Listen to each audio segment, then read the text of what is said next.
nandito ulit kayo ngayong gabi and that we are going to continue our series dito sa Motivate.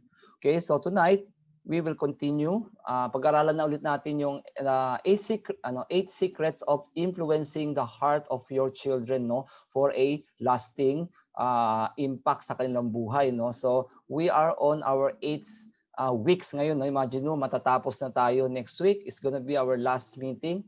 So tonight, ang pag-uusapan natin ngayong gabi is all about training and teaching. Okay, so tonight magpo-focus tayo, no, kung paano ba natin tuturuan at sasanayin yung ating mga anak, ano, na kailangan natin maturuan na maayos ng ating mga anak, ano. Now, many times, no, as parents, akala natin, no, we thought na yung pagte-train at pagtuturo sa ating mga anak, we usually delegate it to other people, no. So pinapadala natin sila sa eskwelahan, thinking na matututo sila doon when it comes to mga values. And minsan naman ay pinapadala naman natin sila sa church, okay, sa Sunday school, na we are thinking na baka maturuan sila ng mga Sunday school teacher, you know. But of course, they can help your kids, but of course, this is not what God wants from us, ano. Ang gusto ng Diyos is tayo bilang isang magulang, tayo ang direktang may responsibility para turuan at igabayan yung ating mga anak. So tonight, we are going to learn how we could train our child, especially in obedience, no? Yung pagsunod. Okay, hindi lang para sa ating, kundi we have to train them that they will be able to follow God as well. So, this our topic for tonight is about train or pinagsama ko na yung train at saka yung teach, ano. So, ano ba yung principle of training? Okay?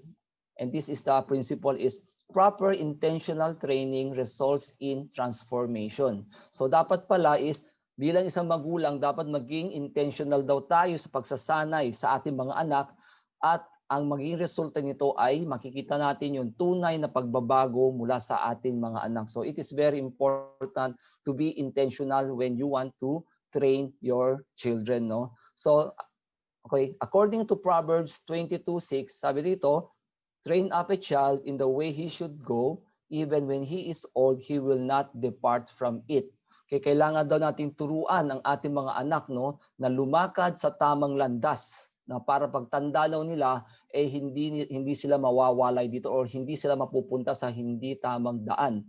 So, now this verse, I think kung marami sa atin dito, you have been in the church for so long, tataka kayo kung bakit itong verse na to, marami pa rin mga Christian family hindi naging totoo sa kanilang pamilya, no? Okay, you could see a lot of families na yung mga anak nila ay paglaki hindi talaga naging maayos ang buhay, no? So bakit kaya? No? So the obvious answer to that is dahil the children were not trained effectively. They were not trained properly. Okay, you see guys, ano, ang pagtitrain sa isang bata, ano, ay hindi ito yung para bang lagi mong tuturuan kung anong tama, kung ano ang dapat gawin, anong hindi dapat gawin, or even not lecturing, no. Hindi dapat tayo nagle-lecture sa ating mga anak, ano, para sila ay matuto sa ating tinuturo sa kanya. So, how do we train our kids? Okay, paano ba natin turuan o sanayin yung ating mga anak? So, sabi is you must create a desire in your children's heart for what is good. So ito yung isa sa mga sikreto natin is that kailangan daw natin lumikha ng isang pagnanasa, no, sa puso ng inyong mga anak para kung ano ang mabuti. So that they will know what is right and what is wrong. So kailangan talaga natin mag-focus, ano, kailangan natin mag-focus para yung anak natin ay maisa puso nila yung lahat ng tinuturo natin sa kanila. Now, tayo bilang mga magulang, ano, kailangan natin bigyan ng direksyon yung ating mga anak at ito ay sa pamamagitan ng pagsasanay sa kanila habang sila ay bata pa. Habang bata pa, dapat tinuturuan na sila. Huwag nating hayaan that the school or even the church to teach them personal or character development. Now, of course, nakakatulong ang church, but usually natututo ang bata pag sila ay nasa bahay. So, sanayan natin sila na sumunod sa mga landas na binigay ng Diyos para sa atin. We have to bring them back doon sa pinakamahalaga ito is the Word of God, na kailangan nating turuan sila through the Word of God. So, what is training is all about? Ano ba yung pagsasanay na to? Okay, training involves teaching. Of course, pag nag-train ka, kailangan tuturuan mo siya. Pero teaching isn't necessary training. Okay? Okay, teaching and training is not the same, ano? And again, another one is training is discipleship. So, ang pagtitrain daw natin ay nagdi-disciple na tayo sa ating mga anak. Another thing is training is about life transformation. So, yung pagsasanay daw natin sa ating mga anak, ito ay makikita natin yung may tunay na pagbabago sa buhay nila, no? Na ang ating hangarin is for them to become Christ-like. Okay, paglaki nila, they will become Christ-like in character, no? Okay, another one is training involves modeling. Okay, ito yung naging problema sa mga magulang, ano? Minsan gusto nating turuan yung anak natin ng mga bagay-bagay pero hindi naman natin minomodel. Okay, I'll give you example.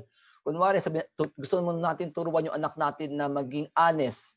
Sabi mo, anak, bawal o masama magsinungaling. Then mamaya konti may kumatok. May kumatok na naniningil pala. Tapos sabi mo sa anak mo, anak, sabi mo, wala ako. Okay? So, paano natin tuturuan yung anak natin to be honest kung tayo mismo ay hindi natin pinapakita, no? So, training should be a lifestyle. Kailangan as isang bilang isang magulang, you have to be doing it yourself or else hindi susunod yung anak mo sa iyo, no? And lastly is training requires kailangan mo ng practice, kailangan mo ng patience at kailangan mo ng perseverance. Kailangan natin ng mahabang pasyensya at yung tiyaga sa pagtuturo sa ating mga anak, ano? That's why the Bible teaches us that ang pagte-training, it includes discipline. So kailangan natin turuan sila ng disiplina sa kanilang buhay habang sila ay bata pa, no? So to become disciplined on something, para maging disiplina ang isang bata sa isang bagay, kailangan practice, paulit na ulit hanggang matutunan nila what lesson are you gonna teach them. And pag ito ay nasanay na sila sa kanilang ginagawa, that's the time na magiging habit na to, no?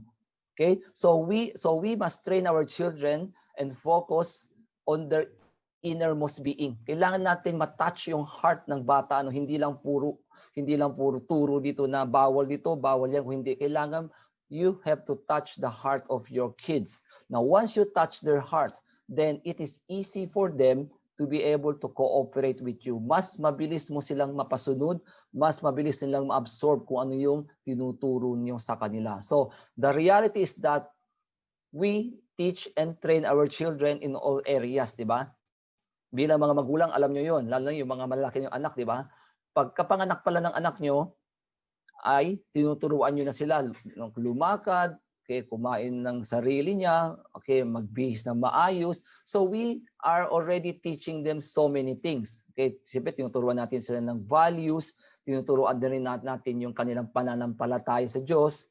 And okay, tinuturuan natin sila mag-aral, pero there's one thing na pinakamahalaga, no? There's one thing that we need to teach our kids, and that is we need to teach them to become like Jesus, no? Kailangan natin silang sanayin, we need to train them to become like Jesus sa kanilang character, no? And that should be our ultimate goal. Kaya dapat ang goal natin hindi na para yung anak natin umasenso o yumaman, hindi, dapat turuan natin paano ba sila maging Christ-like this, paano ba sila magkaroon ng isang character na tulad ni Jesus, ano? Now, so to be able to train our kids properly, ano daw kailangan natin gawin is this. The key word here is intentionality. Kailangan daw maging intentional tayo. Sabi nga is, one intentional act is worth more than 1,000 hopes and dreams. Now, ano ibig sabihin nito? Ibig sabihin nito is, tayo daw mga magulang, ang dami daw natin pangarap, lagi tayo nangangarap, nag-aasa tayo ng yung anak natin, paglaki nila, magiging maayos yung buhay.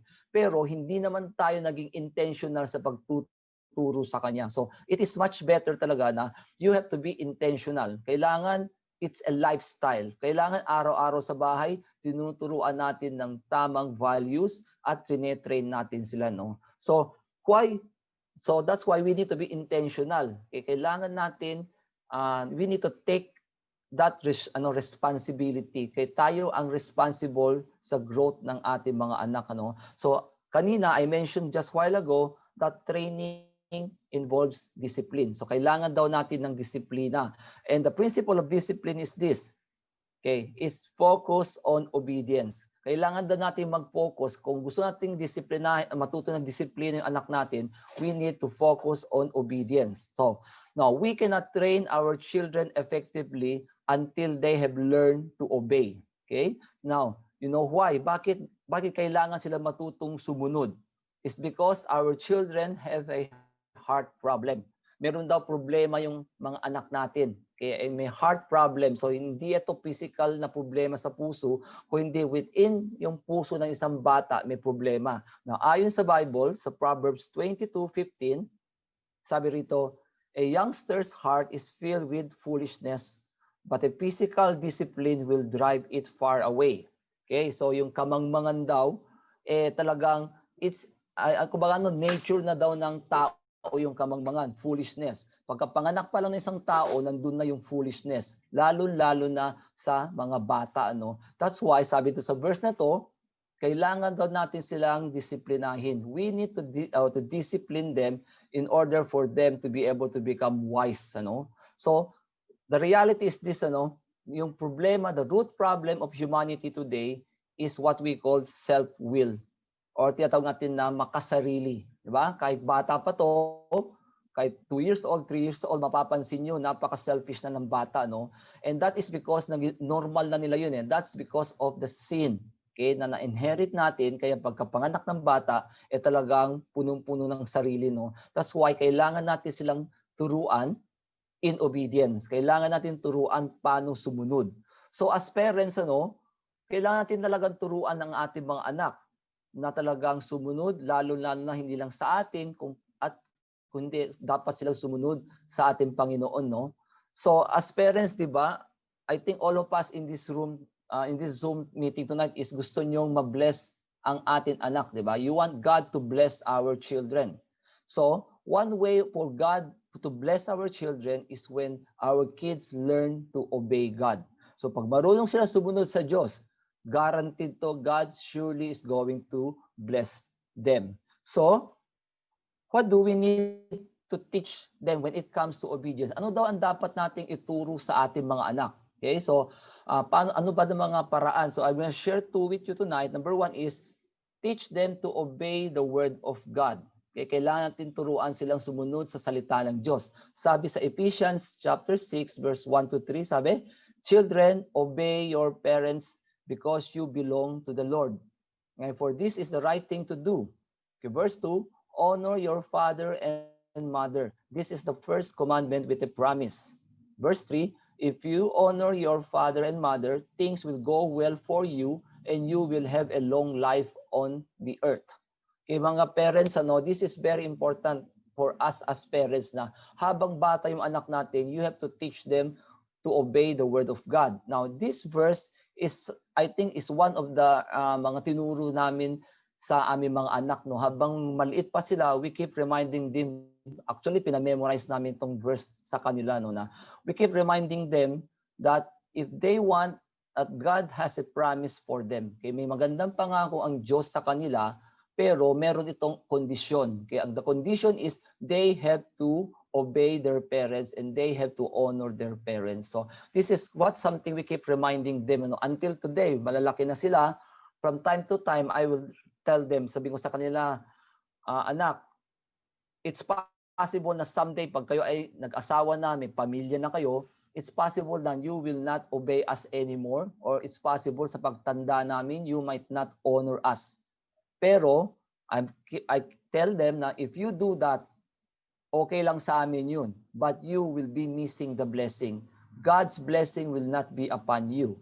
So, mga parents, kailangan natin ituro sa anak natin itong Ephesians 6, 1-3 na to, so that they have an idea, ano ba yung gusto ng Diyos para sa kanila, at ito po ay isang gagabay sa kanila sa paglaki nila, Okay, so another thing that we need to teach our children aside from obeying the word of God is this, that respect and submission to authority is important to God. Okay, mahalaga daw sa Diyos yung pagrespeto sa authority. Sabi sa Romans 13:1-2 is, everyone must submit to the governing authorities, for all authorities comes from God, and those in position of authority have been placed there by God. So anyone who rebels against authority is rebelling against what God has instituted, and they will be punished. Now, namahalaga po to, no, na lalo na tayo mga magulang, ano, I'm no idea kung meron sa inyo rito mga anak na nag-against sa government, no, na nagrarally, na talagang tinutuligsa nila yung mga tao sa gobyerno, no. So this is something we have to remind them, to teach them that they have to respect kung sino mang ang nasa authority ngayon, because sabi sa verse, ang Diyos ang naglagay sa kanila. Okay, kung tayo dito sa atin minsan, 'di ba? Sa mga mayor natin, congressman, senator, minsan, 'di ba? Ang dami nating reklamo sa kanila na bakit nandiyan siya. Then sometimes gusto natin mawala. Guys, always remember this. It is God who put them there. Ang Diyos ang naglagay sa kanila, at ang Diyos lamang ang pwedeng magtanggal sa kanila. Wala tayong karapatan na labanan ang gobyerno dahil God says we will severely be punished. Rebellion daw yun pagka ganun ang ginawa. So we have to teach our kids, no? Of course, hindi lang sa gobyerno dapat sila to respect the authority. Kung hindi, we also teach them there are a lot of authorities sa buhay ng isang bata, no? Okay, give example, no? We have to teach them that the authority in school, okay, yung teacher nila, yung mga coaches nila, kung sila ay mga atleta, okay, yung mga kapatid nilang mas nakakatanda sa kanila, okay, authority pa rin yun. Of course, kung nagtatrabaho na sila, yung mga boss nila, authority pa rin nila. So, ibig sabihin, they should not say any bad things to their bosses kasi authority pa rin. Of course, sa kanilang pastor at of course sa mga leaders ng church. Ano? So, kailangan nating ituro sa ating mga anak to na so na paglaki nila, no, hindi sila maging rebellious. Now, they will know how to respect older people. Okay, marunong sila maging magrespeto sa mga matatanda, no? So, you know what will happen is this, if our children don't learn to respect us, okay, kung hindi natin naturo sa kanilang pagrerespeto sa atin o pagsasubmit o pag-o-obey sa ating mga magulang, paglabas nila ng bahay, sigurado they will not respect others as well. They will not respect, and the worst is this, they will not even have respect for God anymore, or they might not even obey God. Hindi na sila susunod sa Diyos dahil hindi sila nasanay sumunod habang sila ay bata pa na. So as parents, I really encourage that you be intentional in teaching and training your children. Okay? Help them, train them to obey God at ang kanyang salita. No? So right now, we just learned that training our child involves discipline.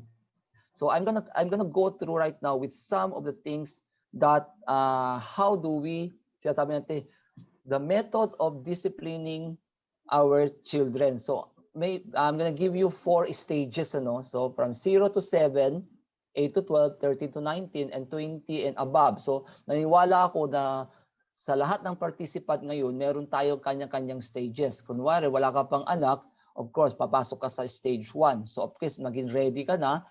So na pag nagkaroon ka ng anak, hindi ka na nawawala. Hindi ka na nag-uumpisa, kundi alam mo na kung how are you going to discipline your kids. No? So let's start by number 1. Okay, children ages 0 to 7. So ito, yung mga time na to, it is when your child is young. So spanking o pamamalo is a very effective method in disciplining your children. Okay, so now bakit ko nasabi yun? Because the Bible prescribed that we can spank our kids. Okay, binigyan tayo ng way para disiplinahin yung anak natin. So sabi dito sa Proverbs 13:29 is this. Okay, those who spare the rod of discipline hate their children. Okay, those who love their children are care enough to discipline them. So dito sa verse na to, it's a reminder na pag hindi mo na ginamit yung rod, o sa Tagalog I think is pamalo, no, or something na ginagamit ng shepherd, hindi mo daw mahal yung anak mo. So, importante rito is this. Pag diniscipline mo yung anak mo through spanking, always remember that your goal is to impact their hearts. Okay? Kailangan nating i-impact yung heart ng anak natin. So, the result of spanking is this. No? Pag pinalo daw natin yung anak natin, maganda daw para sa bata kasi maalala nila yung maling ginawa nila. But of course, pag sinabing if you want to discipline your child, you have to discipline him because of disobedience and disrespectful.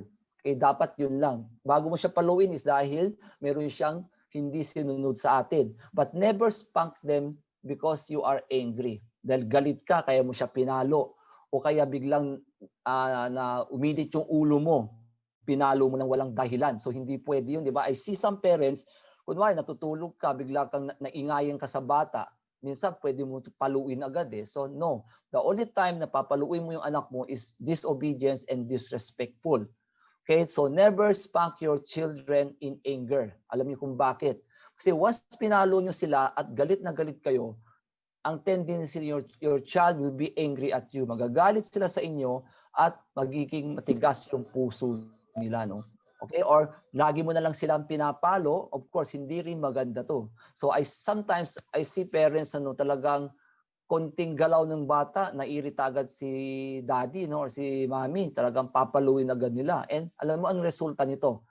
Okay, I see a lot of kids sometimes na talagang sa sobrang palo na hindi na sila umiiyak. Okay, why? It's because nasanay na silang pinapalo at na-develop na yung harden of heart nila. Tumigas na yung puso nila. So, as parents, be careful. Okay? Ingat tayo dito na hindi natin laging papaluin yung anak natin dahil galit tayo. No? So, some of you might be asking right now, no? So, ilang taon ba bago ko pwedeng paluin yung anak ko? Okay, ilang taon ba? Okay, the answer is this, ano? You can start spanking your kids as soon as they can understand you. As long as nakakaintindi na sila and then nag-disobey sila sa sinabi mo o naging disrespectful sila, pwede man silang paluin, no? Okay, so that is something na we have to go through with this. So example, kunwari ang anak mo ay 2 years old, ganun. Okay, ang 2 years old na bata, nakakaintindi na yan. Kunwari kumakain, sabi mo sa kanya, wag tinatapon niya yung pagkain niya. Okay, alam naman niya na pag sinuway mo siya, alam niya na hindi niya dapat ginagawa yun. But sometimes yung bata makulit, gagawin niya ulit. Then that's time, you can spank that your child. No? Pwede mo siyang paluin. Of course, kung maliit pa siya, medyo mahina lang ang palo. Huwag naman yung sobrang lakas. Ano? And then, kunwari, yung mga bata naman, nag-drawing sa pader. Nag-drawing. Sinabihan nyo na, binigyan nyo siya ng papel na doon mag-drawing. So, naiintindihan ng bata eh. So, nag-drawing ulit siya sa pader. That's the time you can spank them as well. So, or another thing is this. Ito nakita ko sa mga magulang, no? Na pag umiiyak yung anak natin at ayaw tumigil ng iyak, tapos pinapatigil mo siya, sometimes ang parents pinapabayaan umiyak yung bata, no? But that's not right, no? Once umiyak yung bata dahil may gusto siya na hindi mo binigay, you can spank him immediately para alam niya na mali yung ginagawa niya, no? Okay? So, ano daw yung recommendation? Okay, ano ba recommendation? Ilang taon daw yun? So, ang recommendation is bago daw mag 2 years old yung anak ninyo, 2 years old, kailangan nyo na daw sanayin na pasunurin sa inyo. Kasi pag once nag 2 years old na yan, marunong na magsalita ng konti, mabokal na yan, at minsan nagtatantrums na yan. Diba? Kung anong gusto niya, iiyakan ka na yan, magwawala na yan. Pero kung habang maliit pa siya at alam niya na pag nagwala siya, papaluin siya, then the kids will not dare to magtantrum sa harapan ng magulang. Kasi alam niyang papaluin siya ni daddy or ni mommy. No? So that's something na we must be learning na hindi masabang paluin yung bata. Of course, we have to be careful. So the next one, I'm going to show you kung paano daw natin paluin yung mga anak natin. Okay. Number 1 is this. How do you spank? Number 1 is don't spank in anger. Okay, wag daw natin paluin pag ikaw ay galit. Kasi pag galit ka, delikado kasi yung pagpalo mo minsan, hindi mo na nakokontrol, no? Number 2, explain to your children why they are being spanked. Okay, mahalaga to, no? Bago nyo sila paluin, kailangan ipaliwanag nyo muna sa anak ninyo kung bakit nyo siya papaluin. Okay, never spank your child na hindi nila naintindihan. Kunwari, bigla lang makulit, bigla mo na lang pinalo. Okay, magugulat yung bata at magtatanda yan na sasabihin niya, bakit wala naman akong ginawa? Bakit ako pinalo ni daddy o ni mommy? No? So, be careful with that. Okay, number 3, don't spank them in public. Okay, wag niyo silang papaluin sa maraming tao. And of course, suggestion ko is wag niyo rin papaluin sa bahay na harap ng kanyang mga kapatid. Okay, you always have to go to a room. Dapat meron, sabi ka ni Pastor Peter meron daw sila tinatawag na spanking room si Pastor Peter, at yung spanking room daw niya is sa loob ng CR. Okay, pag pinatawag na niya yung anak niya sa CR, alam na nung bata na may ginawa siyang hindi tama, no? So, find a place where you can spank them privately. Okay, number 4, inflict pain but don't injure. Ibig sabihin, yung pagpalo niyo sa kanya, dapat maramdaman niyo yung sakit, pero hindi dapat siya ma-injured. Ibig sabihin, wag naman sobrang lakas, pati yung buto niya na-damage. Ano? Okay, number 5, don't spank without control. Ito na yun, na I see parents, may mga ilan minsan, no, pag galit na galit, talaga pag humampas ka, akala mo gumagano yung kamay, no, lumilipad yung pamalo, no? So be careful. And number 6 is hug them after spanking them. Ayan. Pagka napalo niyo siya, umiyak na sila, pagkatapos niyo, you have to hug them and you have to say, you tell them that you love them, kaya mo ito ginawa sa kanila. Okay? So that is the first 6. Okay, meron pala ako isang hindi na sama, is yung wag daw natin gagamitin ang palad natin sa pagdidisiplina sa anak. Ibig sabihin, wag natin gamitin to sa pagsampal ng anak natin o whatever sa katawan, kasi itong kamay, ginagamit daw ito sa pagyayakap. This is for tapping, this is for hugging, at hindi ito for discipline. If you want to use your hand, make sure na may hawak kang something. Okay, you have a rod para gamitin to, no? Okay, so that's how you have to, that's how you spank your kids, no? Okay. Another thing that we have to learn about, another thing na habang maliit pa yung anak natin, from 0 to 6 years old, is you have to teach them 3 commands. Okay? Kailangan mo silang turuan ng 3 command na lagi nila matatandaan. No? So ano ba yung 3 command na? Number 1 is, you have to teach them the word no. Ibig sabihin, dapat may turo mo sa bata na ikaw magulang, pag sinabi kong hindi, hindi. Okay? Wala nang diskusyon, wala nang paliwanagan. Okay? You are not supposed to give reason to your children habang sila ay bata pa. Okay, pag matanda na sila, go ahead. Pag habang 1 to 6 years old, never allow your children to reason out. Kung may gusto siya, kung may gusto niyang kainin, hindi siya pwede magsabi, Daddy, gusto ko kasi. Ikaw naman as parents, you don't need to explain to them. Okay, walang explanation sa ganyan edad. Kailangan yung authority natin as magulang, very firm tayo, no? Okay, so as parents, ito yung nangyayari sa mag-asawa madalas, di ba? Sabi ni Daddy, no? Sabi naman ni Mommy, yes. Paano yan? So yung bata, ang gagawin niya, kung sino yung nag-yes, doon siya pupunta. Okay, hindi na siya magsasabi sa isa kasi alam niya, ayaw, pero yung isa gusto naman. And nangyayari minsan sa mag-asawa, sinabi na nga nung isa na no, tapos nag-yes, away ngayong mag-asawa. Okay, so be careful with that. Kailangan maging firm kayo mag-asawa rito na dapat nag-uusap kayo na lalo kung wala pa yung anak, o may mali pa yung anak nyo, na pag sinabi kong ayaw, ikaw, wife, hindi ka pwede magsabing pwede.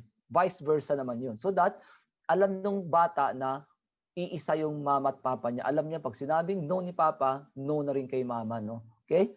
So, for me, no, as a parent, no, I remember, no, nung maliit pa yung mga anak ko, talagang, I make sure na pag sinabi kong no, hindi sila magpupumilit sa akin. No? I remember never namin experience yung nasa public kami, nasa mall kami, bigla kang iiyakan, no? Yung talaga yung magwawala yung bata kasi may gusto siya, no? So, never na nangyari sa mga anak namin nito kasi we make sure na pag sinabi kong no, alam agad nila na hindi talaga pwede. Of course, pag lumaki na sila, pag yung no ko, pwede sila mag-appeal. Okay, pwede nila akong lambingin, whatever it is. But nung bata sila, strictly pag sinabi ko no, no talaga, no? Okay. The next one is you have to teach them the word wait. Diba? Madalas yung bata, ano yan ayaw nilang maghintay. Pag may gusto sila, ura-urada. Pag hindi mo pinigay, iiyak. So you have to train them that pag sinabi ni dati na wait, ibig sabihin hindi nahulugan ayaw. Kundi sandali lang, maghintay ka lang. So we have to teach our children how to wait. And another thing is you have to teach your children how to say please. Hindi yung gusto ko to, gusto ko yan. Hindi. You have to tell them, okay, if you want something, you have to tell Papa, please, Dad, I want this one. Okay, so teach them how to wait. Okay, number 3 is teach them the word obey. Kaya ano ibig sabihin ng obey? Kailangan natin maturuan yung anak natin na pag sinabi natin, kung umiiyak, pag sinabi natin tigil ka na, dapat titigil na yan. Hindi pwedeng tuloy-tuloy yung iyak niya. Okay, the reason why naman umiiyak yan is dahil hindi niya nakuha yung gusto niya. So kailangan natin masanayin yung mga bata habang maliit, yung tinatawag na one command obedience. Ibig sabihin, pag sinabi natin isang beses, okay na yun eh. Hindi pwedeng hihintayin ka pa niya may magulang, di ba? Magbibilang pa ng 1, 2, 3 hanggang 10 bago magalit. O kaya minsan sabihin niya, kailangan makatatlong beses o kaya kailangan sumigaw ka na bago susunod yung bata. So hindi maganda yun dahil kung ako yung bata, ang alam ko na pag nagalit si daddy o si mommy, I would just say, sige, hintayin ko muna pag nagbilang to, pag nagsampu na to, tsaka ako susunod. So you have to teach them the one command obedience. Ibig sabihin, pag sinabi ko yun ng isa, kailangan sundin mo na. Kaya kung nanonood ng TV, kailangan sumunod na dito sa edad nilang 0 up to 6. Ano? So this is a suggestion. No? Ito yung suggestion ni Pastor Peter na paano daw nating tuturuan ng biblical teaching. Okay, biblical obedience. Okay, kailangan daw natin turuan ang ating mga anak. Ano daw yung tatlong biblical teaching na to? Number 1 is children should obey with respect, not in anger or with a bad attitude. Kaya ang isang bata daw dapat tinuturuan natin na pag kayo ay inutusan ng magulang, kailangan hindi kayo pwedeng sumunod na galit o kaya alam mo yun, yung nakasimangot. Dapat you have to teach your train your child to say yes daddy, yes mommy. At dapat naka-smile yan. Hindi pwedeng parang galit yung muka, ano, nakakulubot ba yung muka. So you have to train them because that's the biblical way. No? Number 2 is you have to teach them that delay obedience is disobedient. Okay, ito madalas sinasabi ng wife ko sa mga anak ko, no, kung pinapagawa siya at hindi sila sinunod, sabi niya, delay obedience is disobedient. Kunwari, sabi mo sa anak mo, o anak, linisin mo yung kwarto mo ngayon tapos linis niya ng hapon. Okay, lilinis nga niya, but it's already delay. So you have to teach your children na delay obedience is disobedient. Kailangan pag may sinabi ako sa'yo, kailangan gawin mo na ngayon. Okay, ngayon na. Okay, this is applied to 0 to 6 years old, guys. Hindi na to pwedeng i-apply pag malalaki na yung anak nyo. Okay, of course, pag mga teenager yung anak nyo, hindi nyo pwedeng gamitin to na sabihin sa kanila na kailangan ngayon na. Okay, we need to be sensitive to them. Kunwari may kausap yung anak nyo, malaki na, medyo hintayin mo na. Hindi mo pwedeng i-demand na kailangan sundin mo na agad ako ngayon. No? So number 3 is obedience is one command compliance. Ito na yung sabi ko kanina, no, na dapat maturuan natin sila na pag may inutos ako, kailangan sunod agad. Hindi pwedeng mamaya na. Okay? You should never allow your children to say, Daddy, mamaya na. Okay? Mamaya na kasi may ginagawa pa ako. Okay? So, this is the 3 things that we must teach our children when it comes to biblical obedience. Ano? So, next one is sabi nga natin lagi is, be strict when your kids are young. Okay, habang bata daw yung mga anak natin, kailangan maging stricto ka. Then you start loosening up as they grow older. Habang lumalaki, linuluwagan mo. Okay, now, maraming parents naman baliktad ang nangyari. Nung bata pa, napakaluwag nila sa anak nila. Habang lumalaki naman, lalo nilang hinihigpitan. At ito ang naging problema. No? Example, I see parents sometimes, they allow their kids, lalo na mga babae, anak nila, no, they allow them to wear something that is too sexy. Kunwari, naka-tube, naka-mini, minsan yung kita pa yung pusod, pero syempre cute siya kasi bata pa di ba? So yung bata naman, wala naman siyang mali siya dun sa pinapasuot ng nanay sa kanya. Then habang lumalaki siya, nasanay ngayon siya sa pagsuot ng mga ganyan, na mga ganun sexy damit. And then suddenly, pag nag-teenager siya, bigla yung sabihin sa kanya, anak, bawal ka ng sumot niya na. Okay, it will create a problem for you. Another thing is this, using lipsticks, ganun din. Pinayagan nyo mag-makeup habang bata pa kasi cute. Diba? Akala natin mga magulang, ang galing-galing ng anak ko, nagme-makeup na. Pero hindi nyo alam, nakakasama sa skin yung pag-makeup o paglalagay ng lipsticks. Then paglaki nila, gusto na nila mag-makeup, gusto nila mag-lipsticks, tsaka mo sasabihin, anak, bawal yan. Okay? So, it's really very important for us na as parents, maging mahigpit kayo, lalo yung mga wala pang anak rito. Pag nagkaroon na kayo ng baby, make sure na higpitan nyo ng husto habang maliit pa yan. Make them as conservative as possible. Okay? And then, pag laki nila, tsaka nyo unti-unting luwagan. No? So that's how we should really treat our kids. So right now, we are going to look at how can we train our children across ages. No? So paano ba natin tuturuan yung mga anak natin? Di ba? Siyempre, kanina banggit ko sa inyo, iba-iba yung edad ng mga anak natin. Merong 1-year-old sa atin, meron 6, may hanggang 20. So paano natin sila matutulungan? No? Okay, so we will be tackling these 3 things. Ano? So let's go to 0 to 6 years old. No? Okay, so let's go to number 2. No? From 7 to 12 years old naman. Now, during this age ng mga anak nyo, hindi na applicable yung pamamalo sa kanila. Dapat itigil na natin yung pagpapalo sa anak natin. Kasi during this time, dapat nakafocus tayo sa kanilang behavior. No? Na ano ba yung dapat ma-motivate natin sila na yung kanilang pagsunod sa atin is dahil na-absorb nila yung mga principle na tinuro natin sa kanila when they were young.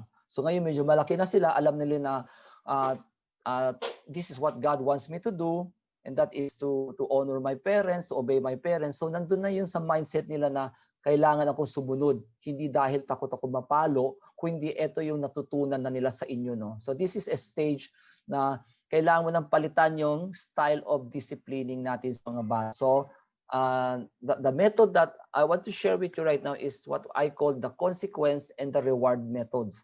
So during this time, kailangan practicein nyo na yung sinasabing consequence for obedience or consequence for disobedience and reward naman for good behavior. Okay, so no more spanking ng mga parents, wala nang paluan pagdating ng 7 to 12 years old. So how do we discipline them? If we will not spank them. Kaya siguro tanungin niyo, so paano ko disiplinahin yung anak ko kung hindi ko na siya pwedeng paluin? So I give you a suggestion. This is what I do when my kids were still younger pa, no? Is this. Every time na meron silang ginawang tama, of course, I reward them with things. Kung anong gusto nila, binibilihan ko sa kanila yung mga gusto nila sa pag birthday nila, I give it to them. Pero when they do something wrong, what I usually do is take away from them what is most valuable to them. Okay? Kunin nyo kung ano ang pinakamahalaga sa anak nyo. Example, today, ano ba ang pinakamahalaga sa anak natin? Of course, is what? Gadget. Cellphone. Okay. Okay. Kunin nyo na yung cellphone nila isang araw. Para lang yan, para lang silang mamamatay pag wala silang hawak na cellphone. So, that's one way of disciplining your kids today is once may ginawa silang hindi tama, don't spank them, but of course, you have to give them warning first, pero pag inulit nila yun, then that's a time that you can confiscate the things that they really love. Okay? And for them, they will really be magdadalawang isip ulit yan na hindi kayo sundin pag sa susunod na meron kayong papagawa sa kanila. No? So, by this age, sa mga edad na 7 to 12, kailangan natin silang turuan to choose wisely and consider consequences. Kailangan natin i-guide na sabihan na natin kung ano ba yung mangyayari sa kanila if they don't obey us. This is where you will start teaching them what? Self-control. Okay, kailangan mo na silang i-train to be more responsible bilang isang estudyante. And of course, habang tinuturuan natin sila, mga parents, kailangan i-guide natin sila. Hindi pwedeng, o kaya kailangan natin i-model sa kanila. Hindi pwedeng sabihin natin sa anak natin, anak, you learn self-control, huwag ka magalit, tapos tayo naman sa bahay, mainitin yung ulo. So hindi pwede, no? So we have to model what we want our kids to follow us. Kailangan nating ipakita sa kanila, no? So another one, pagdating naman sa age 13 to 19, ito, meron na rin tayo man dito mga ganun edad, by this time, hindi ka na masyadong istrikto. Okay? Pabawas na ng pabawas yung pagiging istrikto mo sa kanila. Ibig sabihin, yung consequences and rewards, tuloy-tuloy pa rin, pero medyo mas maluluwagan mo na ito ng konti. Okay? In their teenage year, ito yung mga teenager na to, it is important na ang ititrain mo sa kanila is develop conviction na. that is rooted in the Bible. Ano ibig sabihin ng conviction? Ibig sabihin, kailangan i-train mo na sila na alam agad nila na pag gumawa silang hindi tama, ay hindi dahil natatakot na silang maparusahan o hindi dahil nakalimutan na nila yung kanilang mga natutunan, kundi dapat ang ituro natin is because God is not happy every time they do something wrong. Ibig sabihin, ang ituturo mo sa kanila is yung kanilang relationship with God. Na once may ginawa silang hindi tama, their relationship with God will be affected. No? That's why this is where you must connect them to Jesus. This is where you have to really connect them to God. No? So, example no sa mga anak ko, minsan, kunwari, napansin ko na hindi na sila nagka-quiet time. Medyo nakita ko, busy-busy na sa ibang bagay. So, I'm not going to punish them this time. Hindi ko nasasabihin sa kanila, anak, akin yung cellphone mo kasi hindi ka nagdidivo, no? But what I'm gonna do is, I'm gonna convict them. I'm gonna talk to them and say, you know what? Yung what son or daughter, sabi ko, anak, di ba Kristiyano ka na? You will say, yes. So, di ba alam mo that part of our Christian life is to connect with God, di ba? So, I would ask them na, I would ask that person na, do you think God is happy today dahil hindi mo siya kinausap? Sa tingin mo matutuwa ang Diyos dahil naging busy ka sa maraming bagay, hindi mo lang siya kinausap. And I would give example. I would tell them na, kunwari ikaw yung magulang, isang araw yung anak mo buong araw na sa bahay pero hindi ka kinausap, ang ginawa niya is makiusap sa barkada, inatupag yung kahit anong gawain sa bahay pero hindi man lang lumapit at nakipag-usap sa iyo. So as a parent, kung ikaw yung magulang, matutuwa ka ba, di ba? So this is how I give conviction sa mga anak ko na hindi natin kailangan sila pagalitan, kundi we just have to really connect them na everything na ginagawa nila ay may relasyon to sa Diyos. That the relationship with God will be affected with that. Okay? So, but of course, kung talagang kinausap mo na, ayaw pa rin, ganun pa rin ginagawa, then that's the time you can take the next step and that is to put punishment na, put consequences na sa kanila. No? So, not of course, kailangan natin laging gabayan yung ating anak, di ba? Until today, I still do that sa mga kids ko. No? Now, I will always help them. I always tell them that there is bad decision will produce bad consequences. Na I'll keep on telling them na kung ano yung nangyari sa buhay ko nung bata ako, ano yung mga ginawa ko hindi maganda, at ano yung naging resulta. No? Then I would from time to time tell them stories about other people as well, because I think the best thing to teach our kids is to let them see anong nangyari sa ibang tao, na ano yung mga desisyon na hindi nagawa, so that they will be careful. Kung example, I would share to them about somebody na nag-asawa ng isang Christian na hindi nag-asawa ng isang Christian, kundi unbeliever na pangasawa, ay ang nangyari is disaster yung kanilang pagsasama. And at the end, yung lalaki napunta pa, sumama pa sa babae sa ibang relihiyon. So, this is something that I remind my kids that be careful kung anong klaseng what kind of men or women are you going to marry someday, no? And another thing, I would also keep on reminding them, especially sa akin, I have three girls, tatlo yung babae ko, about purity.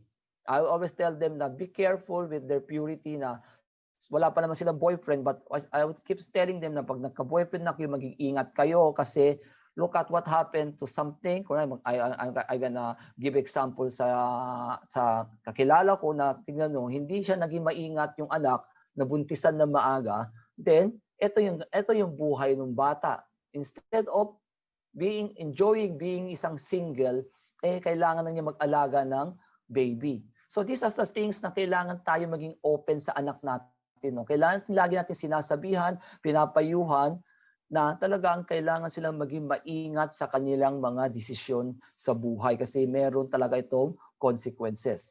So lastly is, kung meron kang anak na 20 years old and above naman, how do you approach them right now? So ito na yon, is that during this time, we listen more. Okay? Mas makikinig na tayo sa kanila. We process with them more. Okay? Tinutulungan natin sila mag-process. And ito yung mga time na tayo mga magulang, ang turing na natin sa kanila is parang mga coaches or guide. Tayo yung mga guide. I-guide natin yung anak natin dahil papasok na sila sa real world. Okay, papasok nila sa mundo, magtatrabaho na sila, and there's where temptation are so many. Maraming mga pagsubok na darating sa buhay nila. This is where you and I have to really guide and help our kids. So as parents, it is our responsibility to teach and train our kids, whatever, kung anong taon sila. Di mo pwedeng sabihin na, ay, bata pa yung anak ko, tsaka ako naturuan. Or may ilan naman sa inyo dyan, ay hindi ko na pwedeng gawin to kasi malalaki na yung anak ko. Sumobra na sa 20.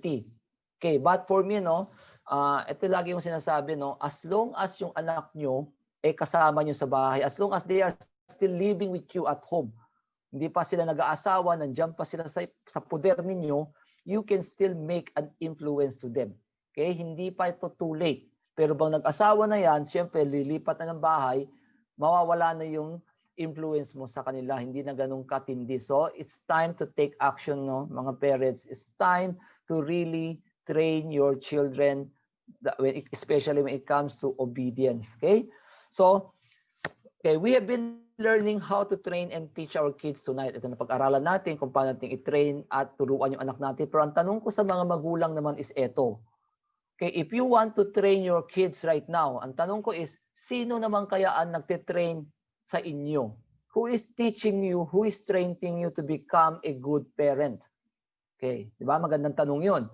Kasi, ang hirap magturo sa ibang tao kung hindi naman tayo naturuan. Okay, you cannot give what you don't have. Kaya nga, suggestion ko is, mga parents, is this. The best teacher that I can recommend you today is none other than our Lord Jesus Christ. Okay, siya ang pinakamaganda, pinakamagaling na teacher na pwedeng magturo sa inyo kung paano maging isang magulang. Of course, saan natin makikita to? It's in the Bible. Kaya nga, I always encourage parents, if you want to make a lasting impact sa mga anak ninyo, siguraduhin nyo lang na you will be connected with God. Start reading the Bible kasi nandoon sa Bible ang lahat ng pwede natin mapag-aralan when it comes to being a good parent. But if you don't go and read the Bible, then sadly to say, you will never train, you will never teach your kids according to the wisdom that God can give you. So, of course, aside from the Bible, kailangan ninyo din ng physical mentor. Kailangan din nyo ng coach dito sa mundong ito habang tayo ay nabubuhay. That's why I encourage you to join a small group. Now, CCF is all about small group. Okay, this is where you learn from one another. So, ano bang small group? Ito na yung gagawin natin mamaya. Pagkatapos ko magsalita, kakaroon tayo ng breakout room. Okay, may makakasama kayong mga 3, 4 kayong nasa isang room. Yun ang tinatawag natin small group.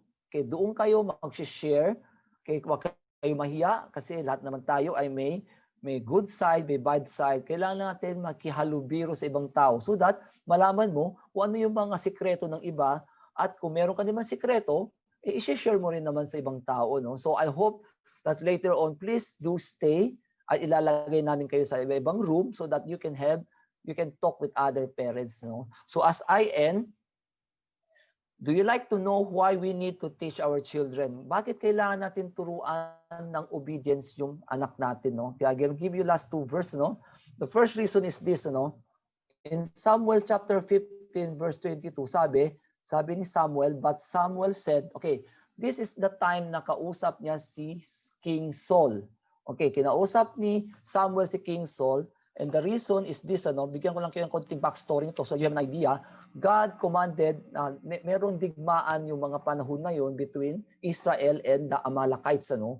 So si God, nagbigay siya ng very specific command kay Saul, yung hari na si Saul. Sabi niya kay Saul, pag atake mo dun sa Amalekites, gusto kong gawin mo is patayin mo lahat ng tao dun. Lalaki, babae, babies, okay, cattle, sheep, goat, camel, donkey. So very specific yung binigay na utos ng Diyos kay King Saul. So ang nangyari naman nung nilusob na ni Saul, ang nangyari, nanalo nga siya, pero hindi niya sinunod ang Diyos. Kaya yung mga hayop na nandoon, pinili niya yung mga magaganda, yung mga pangit pinatay niya, pero yung mga magaganda, inuwi niya. Kaya ngayon, nagalit si Samuel sa kanya, At sabi ni Samuel kay Saul, sabi niya, what is more pleasing to the Lord? Ano ba ang nakapagpasaya sa Diyos? Your burnt offering and sacrifice, yung paghahandog mo. Kasi gusto ni Saul, ihandog daw sa Diyos yung mga magagandang mga animal na natira. No? Pero sabi ni Samuel, hindi interesado ang Diyos sa offering mo o sa sakripisyo mo or your obedience to His voice. Okay? So listen, sabi niya, obedience is better than sacrifice, and submission is better than offering the fat of rams. So here, makita natin na ang Diyos, until today, ito pa rin ang gusto ng Diyos sa atin lahat, no? Ay hindi interesado masyado ang Diyos yung mga sakripisyo natin, nag-church tayo, maybe you read your Bible every day, you help people. No. What God wants is obedience. Are you obeying God today? Sinusunod mo ba yung gusto ng Diyos sa buhay mo? Okay, now, how are you going to obey God if you don't even read your Bible? So, kailangan natin bumalik sa basic. Read your Bible so that alam mo kung ano ang pinapagawa ng Diyos sa atin. So, tonight, very obvious. Ano bang gustong gawin ng Diyos sa atin? What does God wants us to do? Of course, is to what? God wants us to train and teach our children. Ito isang utos niya sa atin. Kailangan natin daw sanayin at turuan yung mga anak natin. Okay. Dahil that is the command of God na gusto niya na palakihin natin yung anak natin na may takot sa Diyos. No? So that is one of the command of God. But I'm gonna give you the last or the most important command ng Diyos. Ano ba yung inuutos ng Diyos sa atin? O lalo tayo mga magulang na kailangan natin sundin if you really want to be blessed by God. No? So this is my last verse. Ano? It is found in Matthew 22:37 to 39. Sabi, Jesus replied, you must love the Lord your God with all your heart, all your soul, and all your mind. Okay, ang sabi dito, ito yung pinaka greatest o greatest command ng Diyos sa atin is mahalin daw natin ang Diyos ng buong natin pagkatao. Ang puso natin, ang kululuwa natin, ang ating isipan. Okay, this is the first and the greatest commandment. So, question is, do you really love God with everything you have today? Okay. Nandito kayo ngayong gabi dahil gusto niyo matuto kung paano natin mag-guide yung mga anak natin. But God is telling you right now na mas interesado ang Diyos sa inyo, hindi kung paano niyo palakihin yung anak ninyo, kundi mas interesado ang Diyos is mahal niyo ba talaga siya? Do you really love the Lord? Do you really love Him with everything? Ang buhay niyo ba, ang mundo niyo ba ay nakaikot sa Diyos? O ang Diyos ang nakaikot sa inyo? Okay, so parents always think of this na mas interesado ang Diyos sa pagsunod natin mga magulang kaysa dun sa pagpapalaki natin ng anak. Pagpapalaki natin ang God is secondary lang yun, pero ang priority dapat natin bilang magulang habang nandito kayo ngayong gabi is matutunan yung mahalin ng Diyos. Okay, and number 2, ang sabi in verse 38 is, this is the first and the greatest commandment. Ano yun? The second is equally important, is love your neighbor as yourself. Mahalin daw natin ang neighbor natin. Now, sino yung mga neighbor natin? Of course, isa sa mga neighbor natin is yung mga anak natin.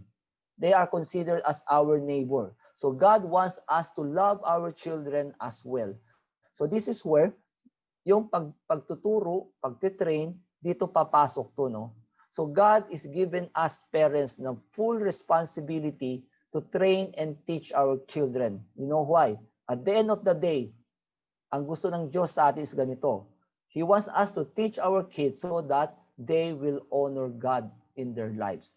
Para mabigyan ng kaluwalhatian ang ating Diyos sa kanilang paglaki. Pag nagkapamilya sila, God will get the glory. No? So I hope tonight that the message is not just how to train and teach our children, but it's about obedience. Okay? Do you really love the Lord? Kasi ito yung gusto ng Diyos para sa atin. Okay, right now, before we break, I'm just gonna pray for you. So let's bow our heads, let's pray. Father God in heaven, maraming pong salamat sa araw na to. Thank you, Lord, for all the participants who are here tonight. Na we could see that more and more people are coming, more and more people are interested kung paano po magtaguyod ng isang pamilya o paano magtaguyod ng anak. But Lord, tonight, you are more interested sa aming mga magulang ay ang aming relasyon sa inyo. Okay, you want us to have a personal relationship with you. Ang gusto mo is kaming mga magulang nandito ay mahalin kayo ng buong buo. Okay, you want us to love you first dahil kung marunong kami magmahal sa inyo, if we can put you above everything else, then walang problema ang pagmamahal namin sa aming mga anak. That's why I pray for all the parents na nandito ngayong gabi, tulungan niyo po sila na maiayos ang kanilang pamilya, kung anong sitwasyon kung anong sitwasyon meron sila ngayon, Panginoon, meron po kayong magandang plano sa kanila. You have a wonderful plan for them. Ang kailangan po lang is they have to cooperate with you. So my challenge sa atin lahat dito, will you cooperate with God? Will you obey God? Will you love God? Because if you love God, then that's the only time na kaya mo talaga mahalin ng tunay ang iyong mga anak. Okay, we thank you, Father, for this time. We thank you for the good internet connection, and we thank you that you love us so much. Now, you really have a wonderful plan for all of us. Thank you, Father. In Jesus' name we pray. Amen and amen. Okay, guys, thank you for that. So, this is the question na i-discuss nyo ngayong gabi, no? Okay, iano ko lang, ano? Number 1 is, in what area will you need to start teaching and training your children? Sa anong area mo daw kailangan turuan yung anak mo? Number 2 is, how will you teach your children obedience and respect for authority? Paano daw ba sila tuturuan sumunod sa authority? Okay, number 3 is, do you discipline your children? Okay, dinidisiplina mo ba ang anak mo ngayon? So, paano mo ginagawa? And number 4 is, in what area of your life do you need to practice submission to God? Ikaw naman mismo, ito para sa iyo bilang isang magulang.